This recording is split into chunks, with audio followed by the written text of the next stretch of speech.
Il existe plusieurs techniques de coffrage afin de couler votre empreinte finale. Il est à vous de choisir celle qui vous conviendra.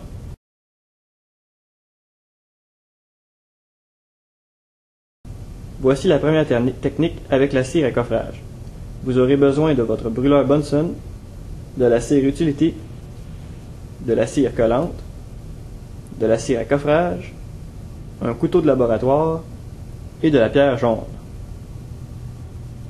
Pour une empreinte au maxillaire, commencez par appliquer de la cire collante à une distance de 2 à 3 mm du rebord de l'empreinte. Attention de ne pas en échapper dans l'empreinte ou encore de déchirer le polysulfure qui peut parfois être très mince.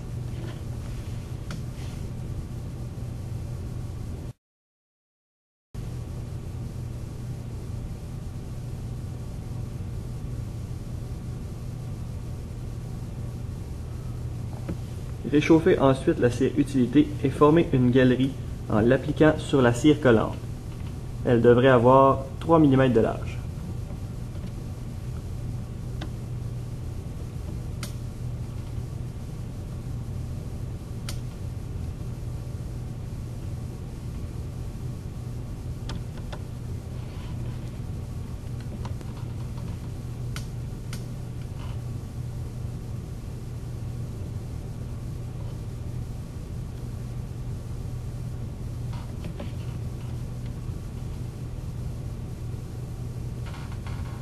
Enroulez une feuille de cire à coffrage autour de la cire utilité afin de créer un contenant.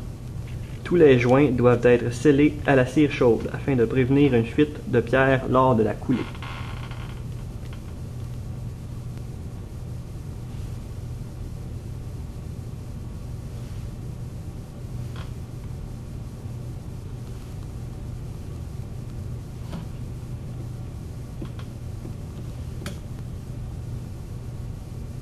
Le coffrage devrait s'élever 13 mm minimum au-dessus du point le plus haut de l'empreinte pour obtenir une base solide. Ou sinon, le pallet dur devrait être orienté parallèle au plancher avec 15 à 20 mm en dessous de la partie supérieure du coffrage. Les étapes pour une empreinte à la mandibule sont très similaires. Commencez par appliquer de la cire collante à 3 mm du fond du vestibule.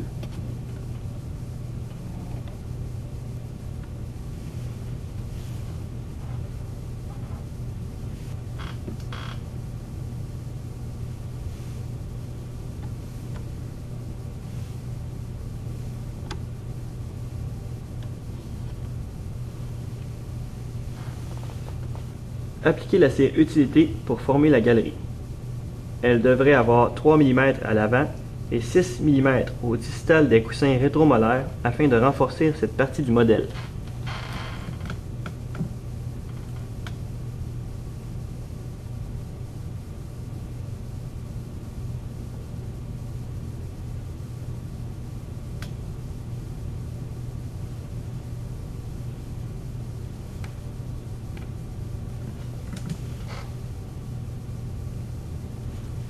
Fermez l'espace de la langue avec une feuille de cire.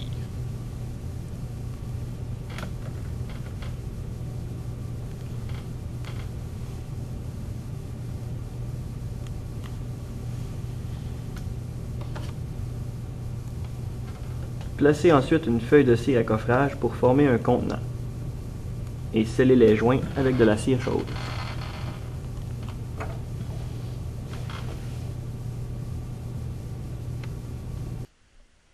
Coulez ensuite votre empreinte sur vibrateur avec de la pierre jaune malaxée sous vide.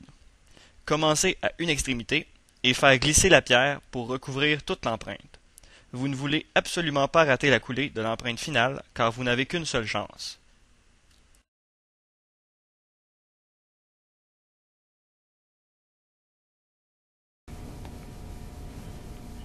Attendez au moins 45 minutes et immersez le modèle empreinte dans l'eau chaude pour 5 minutes afin de ramollir la pâte thermoplastique.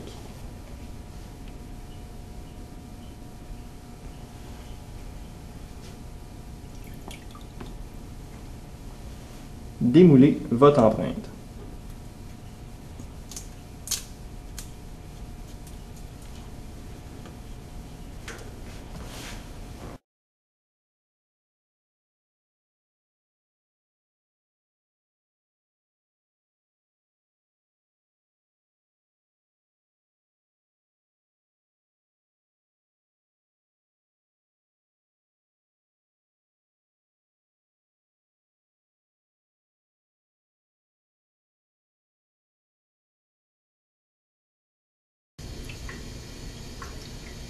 Meulez la base afin que celle-ci soit parallèle aux crêtes alvéolaires ou au palais dur.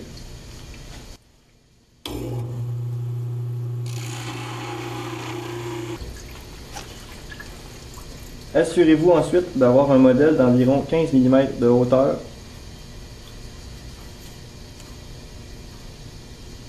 avec une galerie de 3 mm.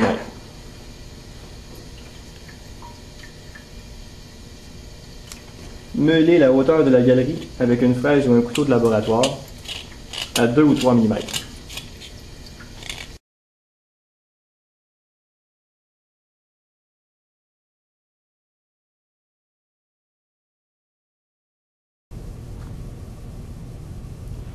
Écoutez attentivement puisque cette technique peut vous sauver beaucoup de temps si elle est bien effectuée.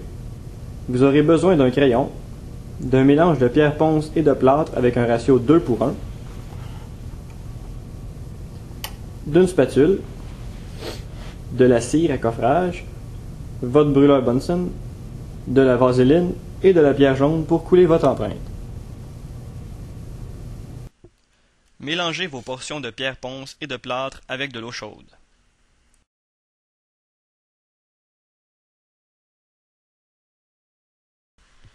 Préparez une galette ferme de 15 à 20 mm d'épaisseur. Attention, elle doit être plus grande que l'empreinte à couler. Calez l'empreinte dans cette base jusqu'à 3 mm de son rebord. Utilisez un doigt humide ou un instrument pour en niveler le pourtour.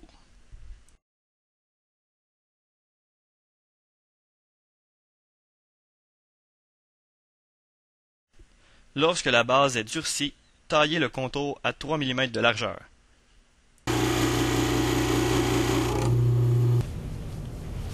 Lubrifiez le rebord de la base avec de la vaseline.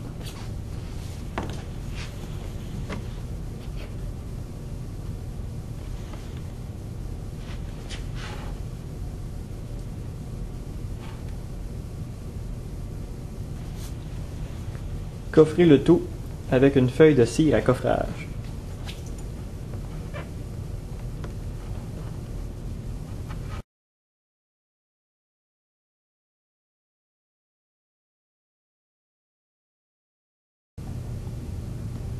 Assurez-vous de l'étanchéité des joints.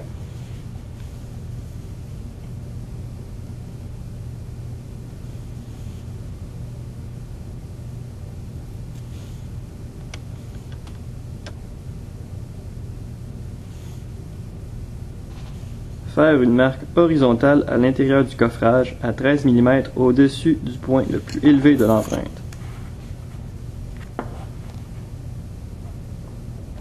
Vous êtes maintenant prêt à couler votre empreinte finale.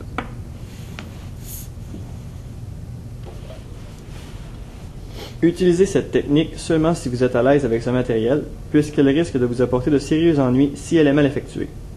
Elle peut cependant vous épargner du temps si vous faites bien attention. Vous aurez besoin d'alginate, d'un contenant en forme d'anneau, d'un couteau de laboratoire et de pierre jaune. Mélangez l'alginate et la placez dans un contenant en forme d'anneau.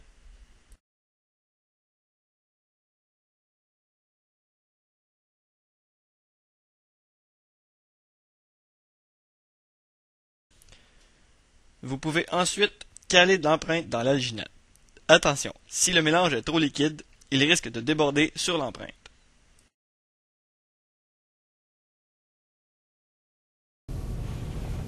Attendez la prise de l'alginate et retirez le contenant. Attention de ne pas déformer l'alginate et de créer des joints entre l'empreinte et le mélange, car le retrait de l'empreinte pourrait être très difficile.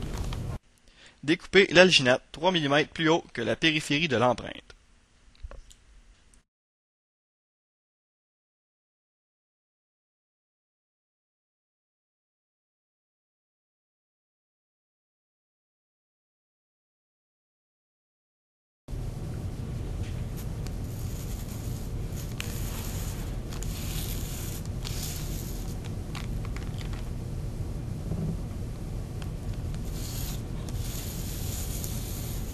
Vous devez finalement replacer le contenant avant de couler l'empreinte.